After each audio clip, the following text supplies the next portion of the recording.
Good afternoon. We're going to go ahead and get started here. What we're going to do is just a quick introduction. Originally, we were supposed to have 4 of us, and the other 2 hightailed it back to D.C. for some reason. So we're trying to figure that out. But I'm Jerry Dixon. I currently Director of Analysis for Team Cumry, a small security research team. Previous to that, I was the Executive Director for the National Cybersecurity Division at Homeland. Basically, that and ran U.S. CERT for a period of time. So I'm one of those recovering DHS alumni. Basically, we're going to touch on the Cyber Commission, and I'm going to turn it over to Mark to introduce himself. Thank you, Jerry. And we were going to do cardboard cutouts for the missing ones here and just kind of put their little faces up here. So if you took pictures, because it's 2D, it would look like we're all here. Speak up. How about if we do that? Is that better? All right. So anyway, Mark Sox is my name. I run the Internet Storm Center. How many of you have that as your homepage? Awesome. Thank you. I see there's one reader out here. This is a good thing.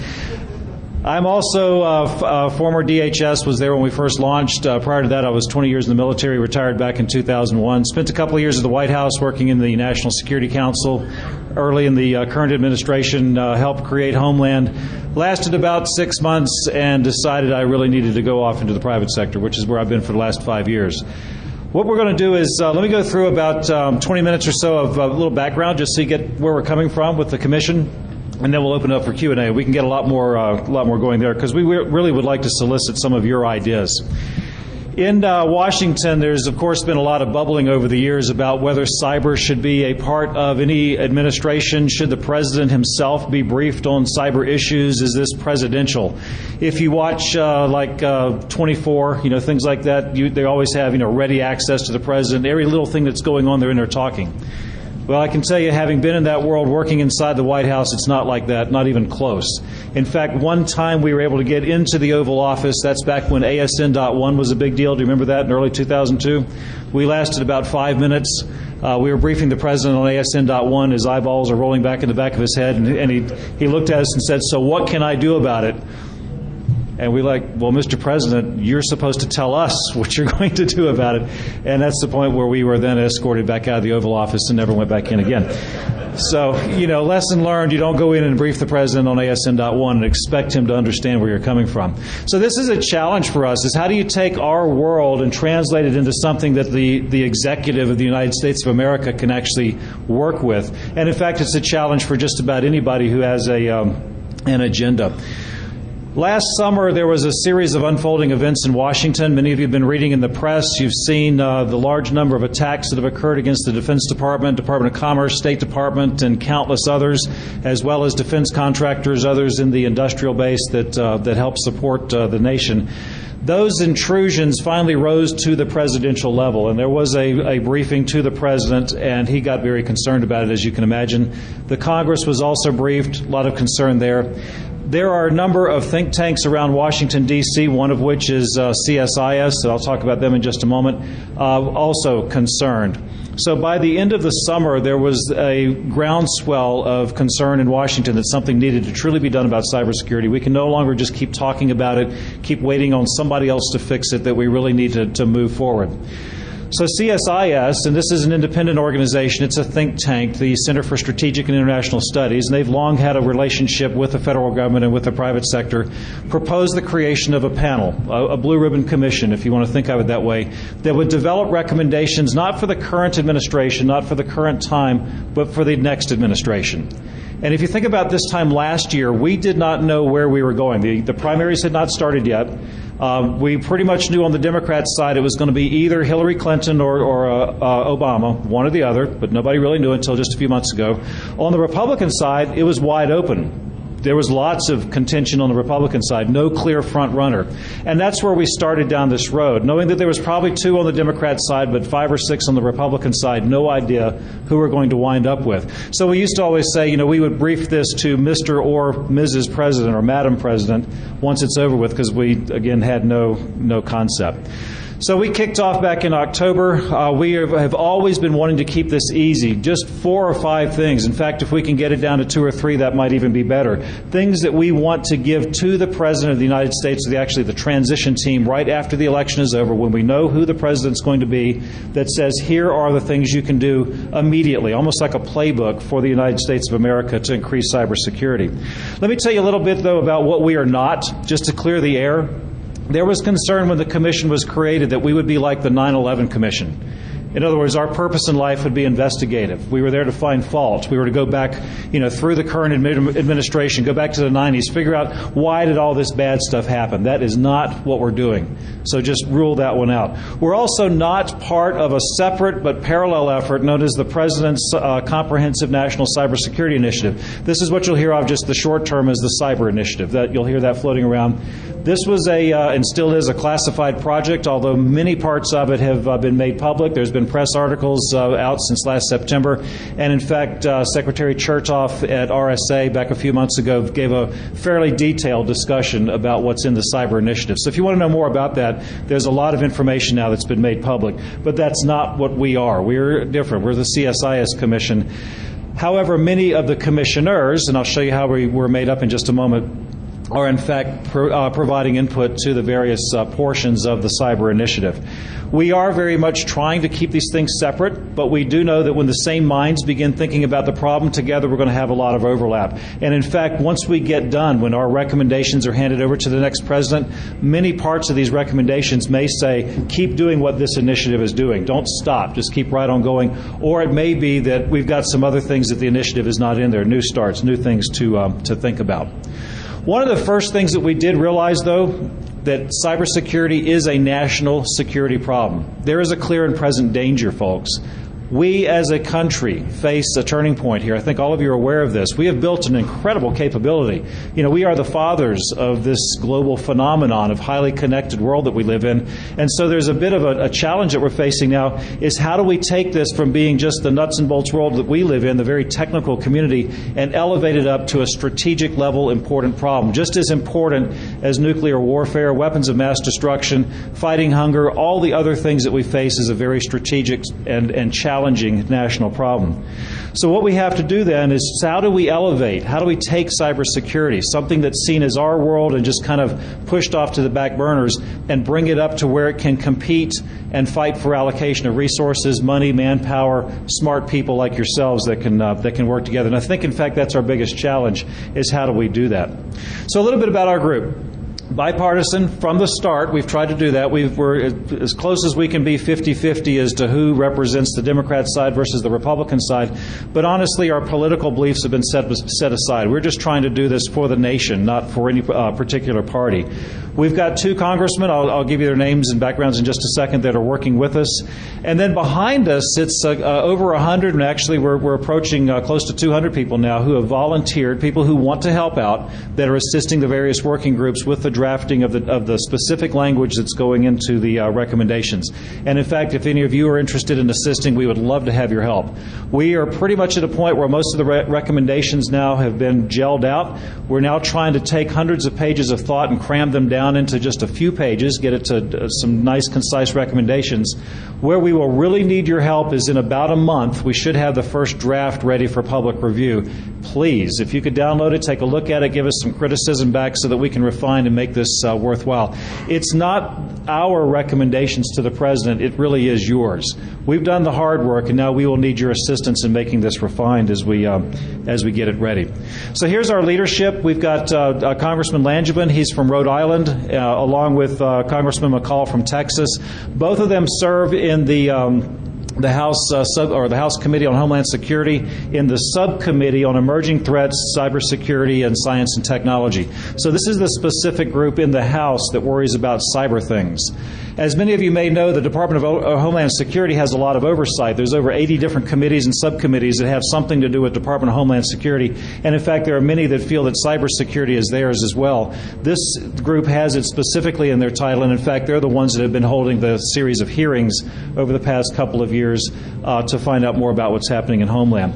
Supporting them are two people from the private sector, Scott Charney over at Microsoft, and retired General Harry Radegui, who in his last incarnation was a retired three-star Air Force general and was the commander of DISA. He commanded there for 5 years, one of the longest DISA commanders. Both of them with a lot of expertise and background and are assisting accordingly. Let me go back one here. If you look at the bottom, you'll see the website there, csis.org/tech/cyber. I'll put that back up again at the end of the slideshow.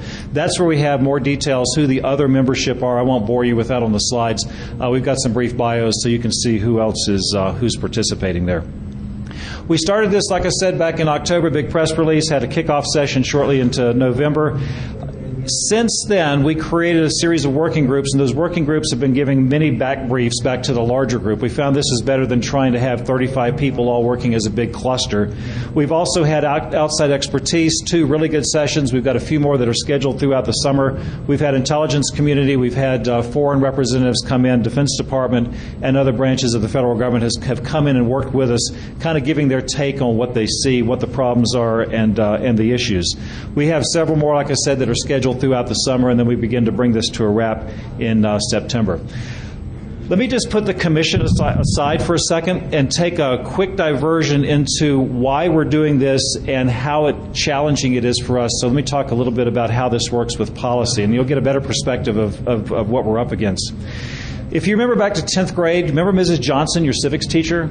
And Mrs. Johnson was explaining to you about how government works, and we've got the separation of powers and the 3 branches in your Constitution. Remember all that good stuff? Yeah, okay. That's what you have to think about here for just a second. I know many of you probably dumped it after you left 10th grade, but this is what we're up against. We have the executive branch. The executive branch can give executive orders. They can sign decision directives. They can have presidential signing on the bottom of bills. They can add things in there. It's very interesting what all the power that sits in the executive branch. Of course, that's more than just the president. That's also your departments, agencies, and others. We've got sitting over in the legislative world the power of Congress to appropriate, to enact laws, to do all the things that they do. And we have the regulators. Never forget them. I work for a very large regulated company, Verizon, and we are very concerned, as you can imagine, about the regulatory world. Many of you work in a regulated world, so you're having that to balance you. Plus, we have standards, things like what NIST and many others are putting out that the federal government has to adhere to. And then don't forget what the judges do as they interpret the laws and try and twist things hither and yon. All 3 of these are affecting all of us. Fortunately, though, we can rule out a lot of the policies that the federal government worries about. There's a lot of things that are internal, like staffing and funding and allocations. But unfortunately, cybersecurity, that's one of those areas that affects all of us. And it doesn't matter what the government comes up with. Any policy that has to do with cyberspace is going to affect us. And to be fair, it's not just U.S. citizens. It affects people beyond the United States in terms of the policies that they're developing. Many of you, if you're not working in the federal government, you're still subject to FISMA. If you're working in any type of organization that holds federal data, if you're storing it, managing it, otherwise you're underneath FISMA. You've got standards that apply to you, etc. So it's quite a bit of impact. If you want to speak, you have a microphone right there. Just sit down and speak, Mr. Dixon. I like to stand when I talk anyways. Yeah, you do have this little standing up problem. So obviously he's going to interrupt my talk because I'm not being eloquent enough. Go ahead, Jerry. So just to give you an insight into how, because I had to live through this process for the better part of 8 years, there's what's called a policy coordinating committee. And when you're when we were establishing USCERT, and Mark knows, very familiar back in the early days of DHS, and trying to lay, what is the jurisdiction of USCERT, what authorities is it going to have, and what's going to drive, the mission forward, and actually define that mission. So what a policy coordinating committee, which is actually ran out of the White House, and it can actually be chaired by anyone from the National Security Council, the Homeland Security Council, or the Office of Management and Budget. And typically, in the case of when you're dealing with the executive branch or the federal agencies, OMB typically ends up being the chair or somebody from the Homeland Security Council if it relates to DHS. Well, something as simple as coming up with standard incident categories, incident reporting guidelines. Many of you are probably familiar with the data breach from the VA, for instance. There was a whole discussion on trying to set up reporting related to privacy breaches.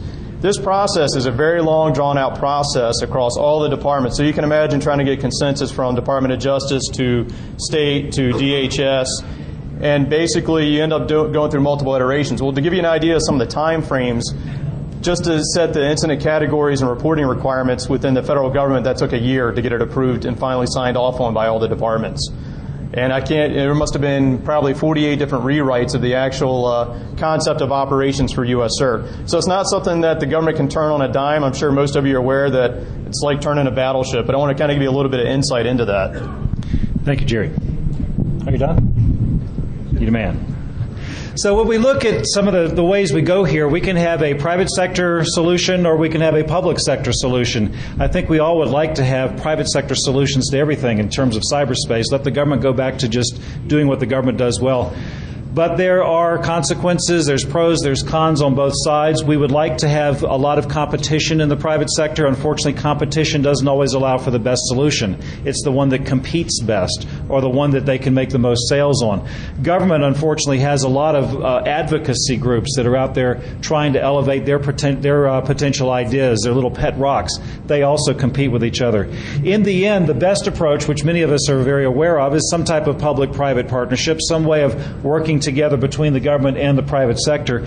And with cyberspace, you throw in that additional international dimension. As all of you know, a bit does not know whether it's sitting in the U.S. or Canada or China or Germany or wherever it is. And at nearly the speed of light, these bits of information flow around the planet. So whatever we come up with here in the U.S. affects the entire planet. And that's one of these little lessons that we continue to try and push to our counterparts in Washington.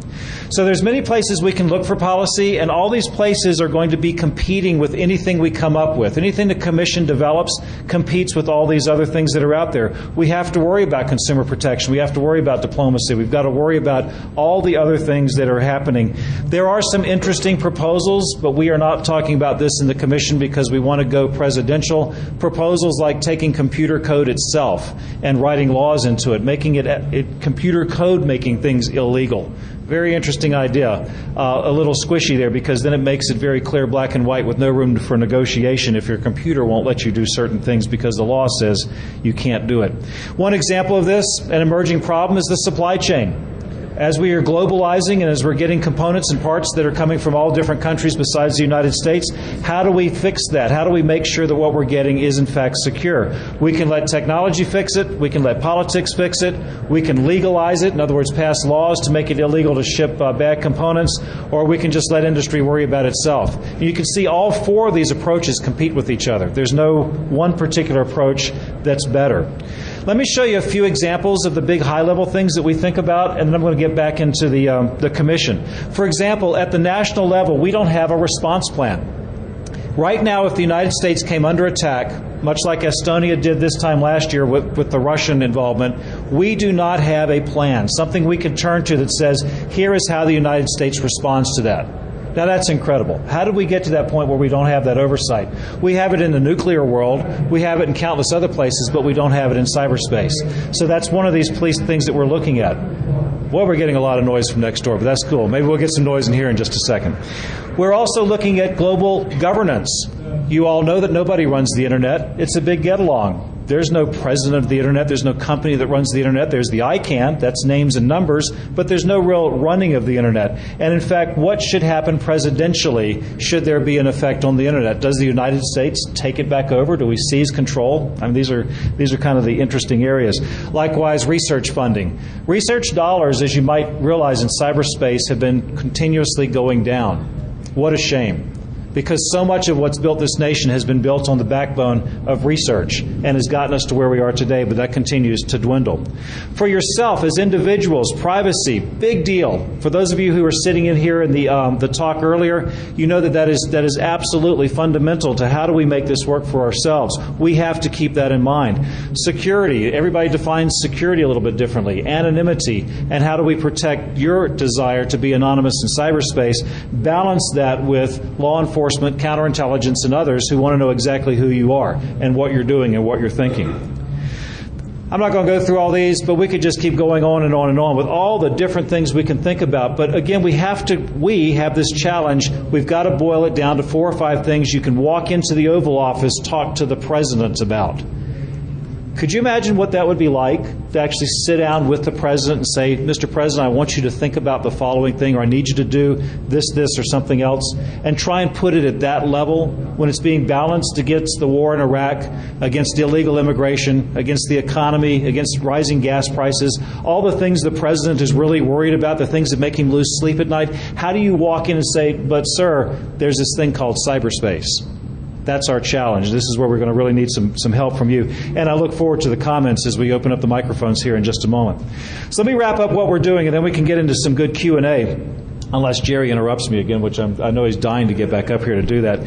Actually, I do have one additional thing, but I'll wait till you're done. Oh, you go ahead. No, go ahead. All right, then you'll wait your own turn. In fact, there's a microphone down there if you want to ask me a question.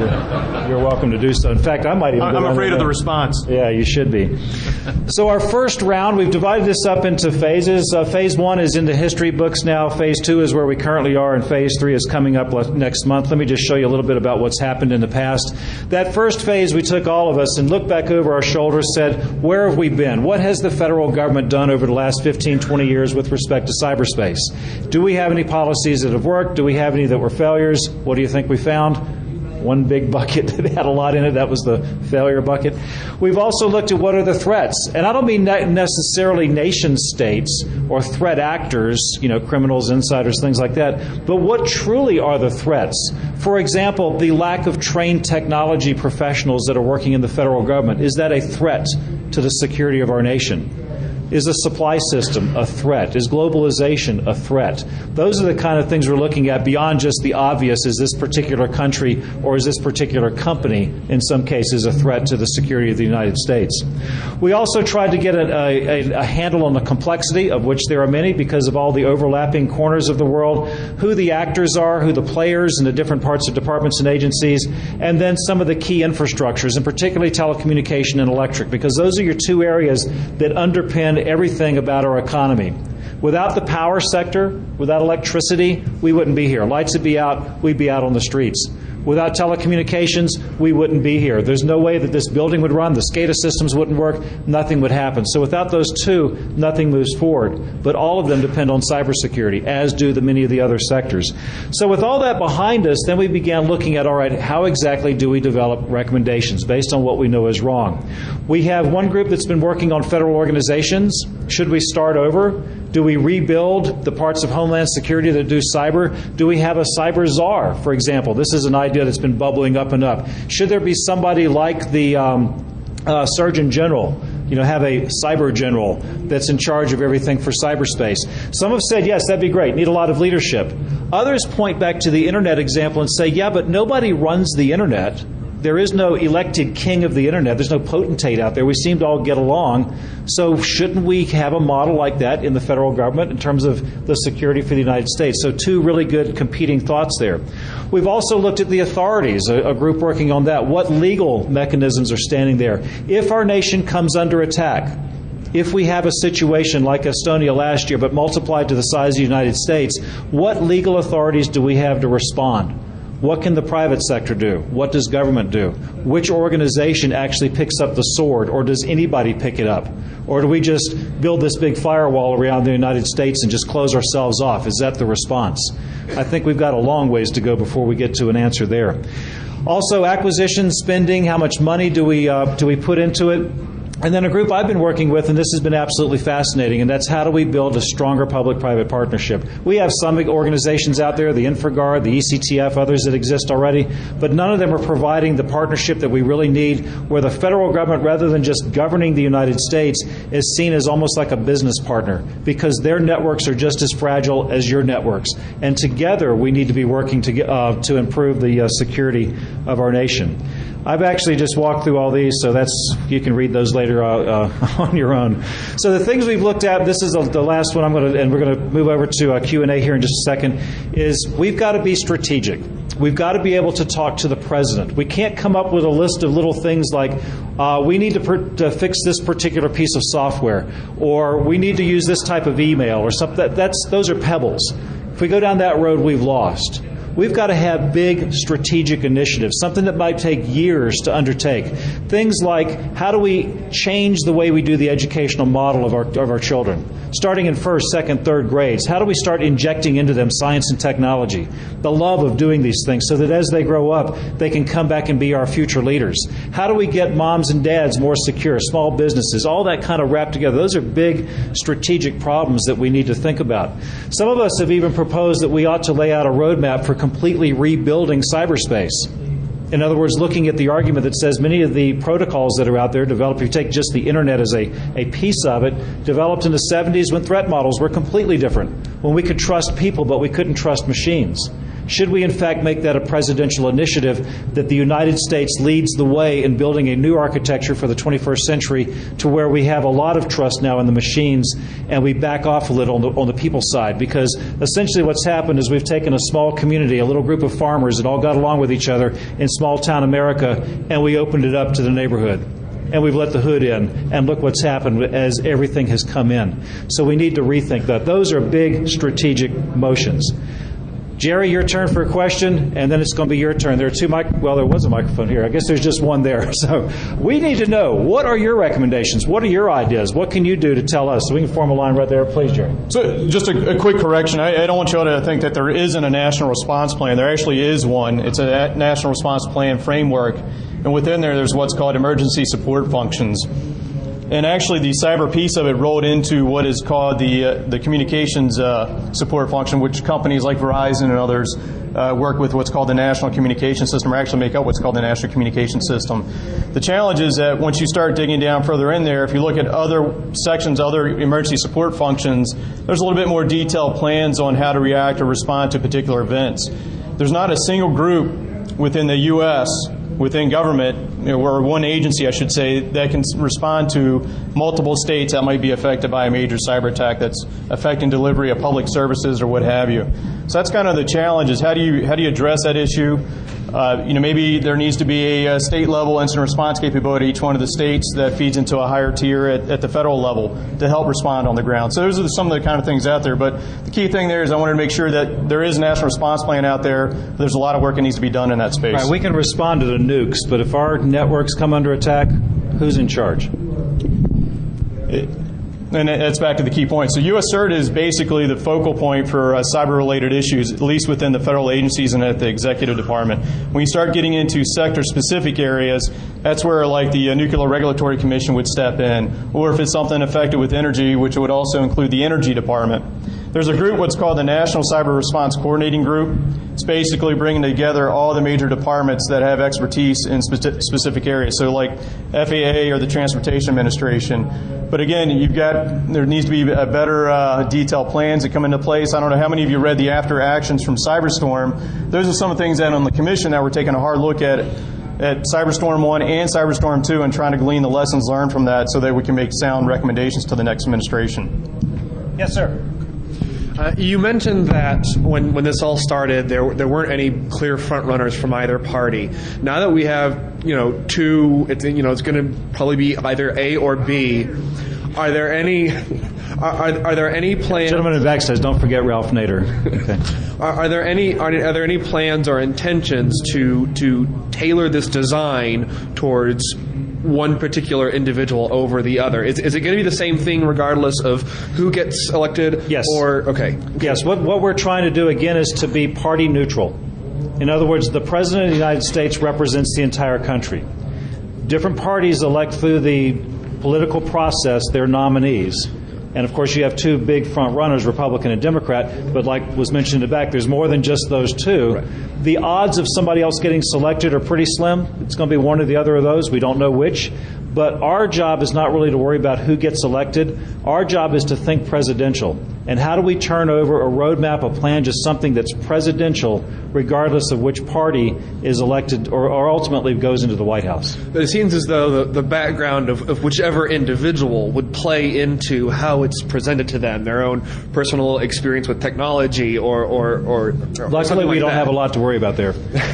So I didn't know if there was, even the way it was presented or made clear to the individual. What's unclear right now is we don't know who the staffs are. Okay. If you look at just the two leading candidates, Obama and McCain, neither of them are really techie types. Right. Both Obama, a little bit younger, is more connected to technology, just generationally, than McCain is. But you don't see either of them out there doing the things that we do in an online, highly technical world. So then it becomes important as to who are their appointees, who are the staffs.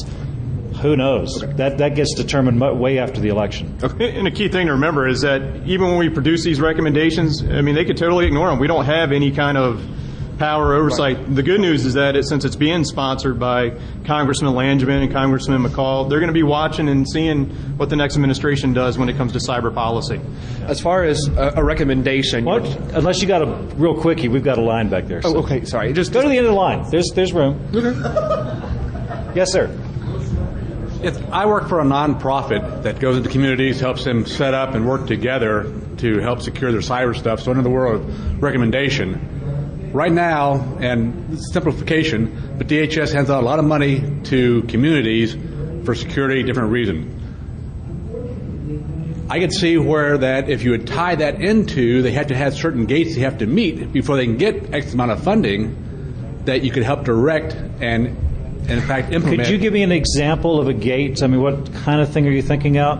Amount of training that they have to obtain, steps in the fact of, okay, here you have information awareness, then you go into maybe information, say cybersecurity exercises and training, then you get to a point to where maybe you're working with other communities, and maybe at the point that next community starts helping other communities develop their own. So tie the amount of money that's being given for physical homeland security money to something that they're doing in cyberspace. Well, not only cyberspace, but other things as well. But cyberspace is one interest where maybe instead of just giving money for gratis, then tie it to something so they're actually seeing something production coming out of it. The idea is wonderful. The reality, of course, is we're up against all these legislators that are elected to go bring money back to I understand. And so to try and we'll try. Thank you. I appreciate it. The other piece of that is that the way the current grant process works is that a lot of the state governments, the state governor, which is their own executive branch, does not want the federal department like Homeland Security saying how to apply or best use those federal dollars to protect their backyard, so to speak. There's often been discussions about maybe saying 1% to 2% should be put towards cybersecurity within that state to help improve the cyber, protecting the cyber infrastructure there. Much like highway taxes have to be, or highway grants provided for X if they do Y. Why can you do DHS the same way? You have to do X for Y. So I agree with you. I'm just giving you insight into kind of the way things have been going lately. Right. Is that they'll typically allot X amount of dollars to a particular state. Then that state actually has, whether it's the Attorney General or the state police, the National Guard, they all compete for those same dollars, as well as the local counties or municipalities. So so if they've got a good business plan and the governor agrees, then they're going to get the dollars. Let me add one more, since you mentioned, you can go ahead and sit down. I'll just answer as you walk back. Because you mentioned highways, transportation, things like that, it's very easy in that world. We have lots of standards. We have AASHTO standards and highway building standards, things to refer to. So if I'm going to give federal dollars to build a new highway or bridge and so forth, I can build that according to a standard. When it comes to cyberspace, what's the standard? If I start allocating money, what do you build it against? Who goes out and checks it? Who validates that, in fact, what's being built is according to a standard? By the way, that's one of the things we're trying to get a grip on is that presidential? Does that rise up to the executive branch to try and do something? Now, obviously, the president's not going to sit down by the fireplace and start writing out cybersecurity standards. That's not going. I hope that doesn't happen. That would not be cool. But whose job is it? Is it Homeland Security that does it? Is it NIST that does it? Is it DOD that does it? Is it NSA? Is it us? Does it turn over to the private sector? You say, write your own standards, and the government then enforces the private sector standards. That's an interesting approach, not unlike what the Consumer Affairs Division does over in Commerce when it comes to consumer protection. And the other part of that is, should there be a cybersecurity agency like you have the Federal Communications Commission? Should it be a small agency that's focused and hopefully a little bit more agile than one that's working in, say, a large department? So that's kind of some of the discussions that's taking place. Now, Neil, we are not worried about the aliens. We are not going to ask the president to give you the keys to Area 51. Actually, I was going to do that. Oh, you were going to ask that one. But if you want to ask something else other than about the aliens, we are welcome to listen. You got it. Okay. With all the compromises of government systems by foreign governments, are we already in a cyber war? Well, let me ask you what is meant by warfare. What is a cyber war? Go ahead. I assume it's a foreign government attacking us. A foreign government attacking us. Who declares cyber war? the cyber president? A cyber Congress? Oh, I thought that's why the Blue Ribbon panel was created to advise These are the great president. questions. Keep going. This is good stuff. It's a difference. Same thing with espionage. Espionage versus by an organized crime group or criminal group versus, war. Maybe there needs to be physical damage as a result of a remote-based attack. There's a number of different things you can walk down. So it's a challenging question. We've actually, as Mark alluded to, back to the National Response Plan piece, there's actually not an overarching cyber doctrine. There is a national military strategy to deal with cyber, but there's not one that encompasses all of the government and all the departments, and that's something that we're putting forward, or one of the recommendations that we're actually considering. But you're asking the right questions. The word war. We have the war on terrorism. We have the war on drugs. We have the war on fat little kids that eat at McDonald's or stuff like that, right? Yeah, we still got a ways to go, right? Okay. So is it fair to say that there is a cyber war? Do we want to cheapen? Because war is a very dangerous thing. It's kind of like somebody earlier in a talk wanted to take the Cold War and say that this is a cyber Cold War. Well, the Cold War was a very dangerous time. We almost annihilated ourselves, nukes pointing at each other. In fact, we can still do that if we want to. I don't know that the word war is still appropriate. Let's reserve that for an appropriate time. So, are we in conflict? Yes. Do we have differences? Are there political problems? Absolutely. Are we at a state of war? Not yet. So with the state of conflicts, what about escalation? At what point does it escalate? Yes, and so now you're going into the questions of diplomacy, something we are thinking of. And if you've got some ideas, what do we recommend to the president? How do we do this? How do we know when escalations are taking place? What ambassadors do we draw back if somebody attacks us in cyberspace? Or do we? Or do we bring a company back from India? We close all the Indian call centers, if the attack comes from India. These are great questions that we don't know. If you've got ideas, let us. And keep in mind, cyber crosses a lot of different titles. So like Title 10, DOD, when we talk about war. Title 50, the intelligence community and their authorities. Right. Title 18, criminal authorities. So that's why you often see in government these task forces that get set up so that each one of the departments can leverage those authorities to deal with any given problem set. Okay. Thank you, Neil. The end of the line is just back there if you want to step back to the end. Yes, sir. Oh, I thought you were sending me back to the end of the line. Thank you. I could do that if you'd like. Do you feel more comfortable at the end of the line? It's because I didn't get up yesterday. That's Okay. what it was. After this whole DEF CON Black Hat cycle, one of the observations that I have is that we have a process called responsible disclosure, but we really don't have a process called responsible response to that disclosure.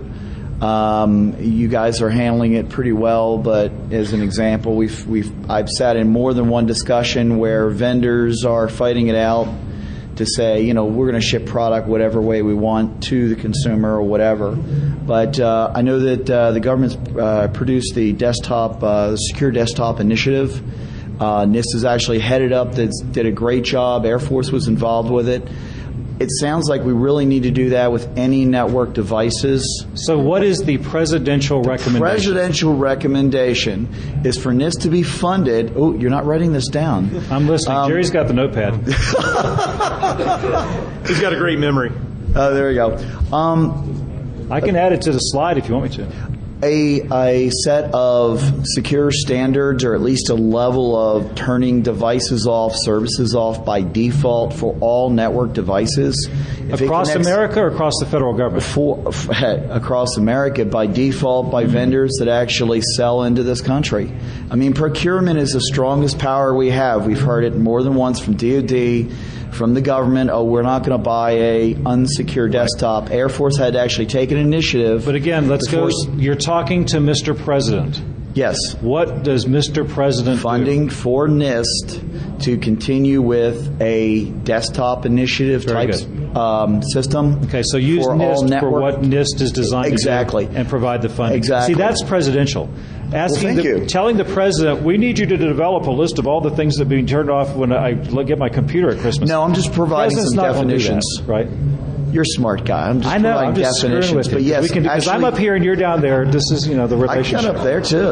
That works. No, basically just defining the definitions, because as an example, I sat in a presentation with SCADA. There's an argument between the vendors to try to create yet another standard that isn't tested. So use isn't- NIST as the appropriate standards body. Absolutely. I mean, Dr. Ron Ross has done a great job in a lot of the processes, 853 and things like that. But the other thing is we're seeing the same thing with the cell phones. After sitting in the cell phone, Right. a lot of disconnect from the vendors to actually provide more secure systems, and a lot of the applications that we've seen, a lot of the Very cool. exploits have come from Okay. things Again, enabled by think default. presidential. NIST is absolutely correct. So, I mean, basically what I'm hearing is you're asking for regulation. When we grapple with this one, our market incentives, and we also get into these long Absolutely. debates about do we have market failure when it comes to securing, whether it's data, proprietary data, critical infrastructure, what are the different levers that can be pulled or pushed to deal with this issue? So a presidential recommendation might say to the economists at Treasury or say to Commerce, assign somebody to go dig into this and really figure out how can we move this ball forward. When we talk about using procurement power, I've been listening to that debate for 8 years, and government still hasn't really gotten there. Now, the federal desktop common configuration that you talked about Right. is a step in the right direction, but they're getting Big lever. Yep. each agency gets lots of mandates from the White House, Indeed. from various groups, and a lot of them often are unfunded. So that's where the agencies are somewhat challenged. Well, that's really in trying what to I'm implement looking some at of from a those. funding standpoint. Okay, you're getting bumped from behind. I think you have an angry line. Thank you. Thank you, sir. Yes, sir. So I have a couple questions, hopefully brief. One is how radical are the proposals that you're contemplating? Is something like a Great Firewall of America something that's on the table for proposing to the president? The only big radical thing that we've been thinking about is to create a public-private partnership that would involve a board that's half appointed by the federal government, half appointed by the private sector, with an authority. That doesn't exist right now. There's nothing like that. And so that's probably the one that's really different. The rest of them are things that you would expect. Things like how do you establish maybe a reorganization, funding, like the gentleman was talking about with NIST for authorities, a lot of tweaking in those areas. We're also teeing up the idea about education and educational funding. What was that I was getting? Thank you, sir. But yes, we would love, if you've got a really cool, big, completely different idea, let us know. And then the other question I had is, are you leaning more towards the issues directly facing the federal government, military, defense contractors, or Broad spectrum. Broad spectrum. Not. We're thinking of the nation here, okay? National cybersecurity. So it's you and me, as well as the federal government, trading partners, and others. This is a phenomenon of our generation, something we have to fix. Our kids and grandchildren put up with what we leave behind. And so if we don't get it right now, then they're going to be trying to undo our mess in the years to come, which is really kind of cool because we get to write the rules. And then as a grad student, I just like to say more research dollars. Awesome. Thank you. And that is on the list, by the way. My recommendation as a professor, actually, more research dollars, but reality is we can't build this on a house of quicksand. And until we figure out what our principles are going to be, I think the first thing has to come up is some simple principles of things like we will be secure. I don't see that right now coming out of the federal government because different agencies have different definitions of what's important to them, and the end result is we're not secure. So somewhere there has to be some principles that say we'll be secure. Another principle is, and this works great in corporate America, eventually it filters to a decision authority. Let me hold you for just a second. If you walked into the president and said, Mr. President, we need to be more secure, fair statement. Mr. President then says to you, what do you mean? What's your reply? What does it mean to be more secure in cyberspace? We need to stop shipping protocols, or stop shipping products, accepting protocols and things that have huge known gaping vulnerabilities. Well, that's just about everything that's out there. Well, wait. I mean, huge be honest with known yourself. gaping. What can you point out right now that doesn't do what you just described? POTS. Pardon me? Plain old telephone system. Wait. Can of string. Right? Wait. It's a large network, and it's relatively secure. One of the principles is there's no such thing as perfect security. I understand that. Right, but define security. In this, what is it or what is it not? Can you define it? When something does exactly what it's supposed to do and only what it's supposed to do. Fair enough. Any other definitions? I'd have to think a little longer, and then See Jerry the kicked challenge? me. See how hard this Oh, is? I realize, but Yeah. I'm not seeing the principles part coming up first. Right. Of which, and the second part of the principles Well, is just on the principal part, I mentioned cyber doctrine. You got to have an overarching Right. doctrine, right? So Yep. we actually came up with some draft recommended principles, overarching principles that can be taken or modified or what have you. So, back to Mark's earlier comment, we are going to be making a lot of this stuff available for public comment and input. So at that time, take a look at what we've drafted. Right. Maybe we missed something because we're only a group of 30 plus folks. And we'll have to stop and let the next person come up. But the idea of principles is absolutely sound. And the only other part with the principles was a single voice. Yeah. If every department gets to have their interpretation, Right. we have We have chaos. Yes. Yep. Thank you. Yes, sir. So some of your earlier comments about legislating what's good and bad code is a really bad idea. I think the only thing the government's really good at is taxing and spending. So let's go to the spending arena. What's currently being spent at the Technology Directorate of Homeland Security, Science and Technology Directorate, is ridiculously underfunded. Doug Yes, it Maughan's got is. nothing. It's less than 1% of the When I entire look at what SCT Carl budget. Landwehr's got at NSF is absolutely ridiculously underfunded. The current head of NSF is incompetent. Tell us how you really feel, sir. I really feel he is incompetent. He's not spending the So money. if you got into the Oval Office, So what if I would got you in tell the Mr. Oval President? Office, the recommendation is put a lot of money into fundamental research into defining the questions you've got for security.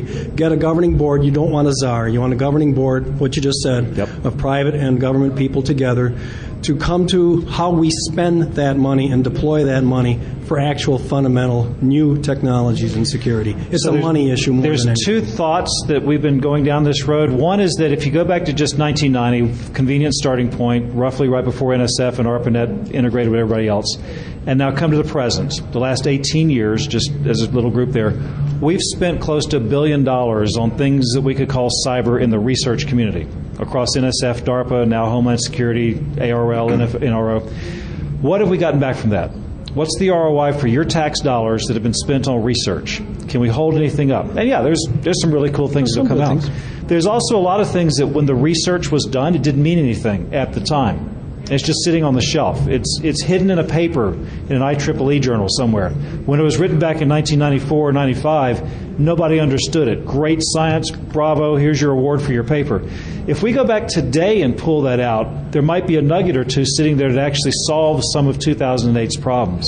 And so one of our ideas is there a way we can create like a cold case to go back and look at all the old research, bring it forward, and what's there? Can we mine that? Instead of that's trying partial. to, and so that's the kind of thinking that's bold, it's different, and perhaps we can go down that road. And to another point to this is that the government, when I was in government, we've been very good at being reactive to particular situations.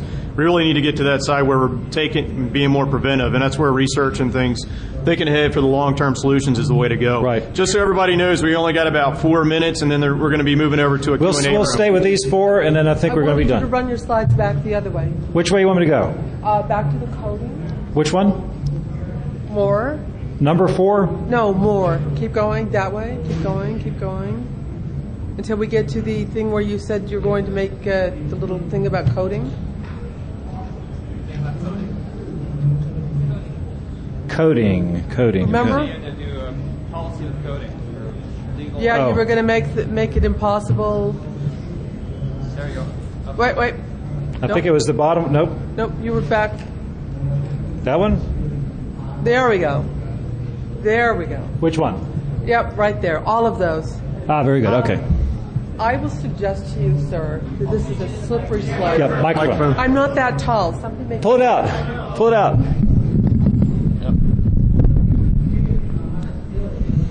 you. Now you can't step away from the microphone. I'll throw it, ain't nothing. I want to say that this is a slippery slope, Yes. and it's a frightening slippery slope. Do you recognize this book and this story? I can't see it from here. It says True Names. Okay. Has anybody else in this room ever read True Names? Anybody read True Names? Show of hands. Yeah. 2, 3 people. Okay. I am telling you, you need to read this. This is a slippery slope. Yep. It's an evil path you are trying to go. You may be well-intentioned, but the moment you start saying, let's stop subversion, you stop good people Yes. as well as bad. And the bad people are going to get around you. I spent 35 years being Bad? able to. Oh no, I'm a cold warrior. You're one of the good ones, right? Kind of. Okay. You're like my in mom. D&D Trust terms, everything I say, son. I am good, right? In D&D terms, I'm chaotic neutral. Right. There you go. But it's important that you Is that your understand. name, chaotic neutral? I'm sorry, what? That's how you're all an I am, chaotic neutral? I don't do I am. That's for children. The important thing is I'm really very serious about this. It's a bad path. It's not the direction you should be going. Worrying about making it harder and harder for people to do things is bad. I don't want a PlayStation. I want a computer. I don't want a way to download porn and do nothing but look at porn all day. I want to be able to write code, and I want it to do what I want it to do. I don't want you to stop what you me. see on the slide is present day, and you're absolutely right. How do we build the future that we don't have to do this, but still provide the security, privacy, anonymity, all the things we want? That's our challenge. I just want the government and we've got 3 people behind you. Unless you got a quick, what do you tell Mr. President? Goodbye. Let's have somebody who's not stupid. And thanks for all the fish. Folks, we're going to have to stop right there. And I think that's going to do it. We're out of time. I got a quick question. Yeah, actually, it's a request more than a recommendation. Okay. Through the many assessments and forensics investigations I performed with state and local governments, right, where the majority of the PII is for the people that are paying the taxes to protect this information, I would request that as part of your initiative that you support funding and standards and guidance to local and state organizations to really help keep this problem to a minimum. I'm going to stop with you. You two guys just come see us. Thanks very much, folks. See you through the con.